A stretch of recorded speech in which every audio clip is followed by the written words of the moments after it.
Hi, எல்லோரும் நல்லா இருப்பீங்கன்னு நம்புகிறேன்.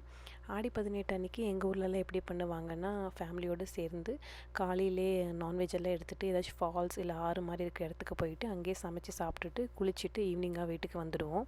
நாங்கள் இங்கே வந்தப்புறம் அதெல்லாம் எங்களால் பண்ண முடியல. ஃபஸ்ட்டு வந்து ஒரு கொஞ்ச நாள் அப்போ எங்களுக்கு அந்த கிளைமேட் செட் ஆகிறதுக்கு அதெல்லாம் இருந்ததுனால நாங்கள் போகவே இல்லை. சரி, இந்த வருஷம் என்ன பண்ணியிருந்தோம், நல்ல வெயிலாக இருந்தது. சரி, பீச் போயிட்டு நான்வெஜ் அங்கே சமைக்க முடியாது, ஸோ சமைச்சு எடுத்துகிட்டு போகலான்ட்டு கிளம்பிட்டோம். நாங்கள் அன்றைக்கி போயிருந்தது வந்து சவுத் ஷெல் பீச் இன் ஓக்வில். அங்கே போயிட்டு போகிறதுக்கு ரொம்ப லேட் ஆகிடுச்சு. ஸோ அங்கே போன உடனே லஞ்ச் சாப்பிட்டுட்டு அப்புறம் தண்ணியில் இறங்கிட்டோம். பார்க்குறதுக்கு என்னமோ நல்ல வெயிலாக தான் இருந்தது, ஆனால் தண்ணியில் இறங்குறதுக்குள்ளே சில்லுன்னு தான் இருந்தது. கொஞ்ச நேரம் தண்ணியில் இருந்த அப்புறம் அதுவே பழகிடுச்சு. ஸோ நல்லா தண்ணியில் விளையாடிட்டு பசங்களும் நல்லா இந்த சேண்டில் மிக்ஸ் பண்ணி நம்மளுக்கு இந்த சைல்ட்ஹுட் மெமரிஸ் எல்லாம் எனக்கு வந்து போயிடுச்சு. இந்த மாதிரி ஓட்டை பண்ணி அந்த பக்கம் ஒரு ஓட்டை பண்ணி 2 பேரும் கை கொடுக்கறது அந்த மாதிரி எல்லாம் பண்ணிகிட்டு இருந்தோம். உங்கள் ஊரில் ஆடி 18 என்ன பண்ணுவாங்கன்னு சொல்லுங்கள். பாய்.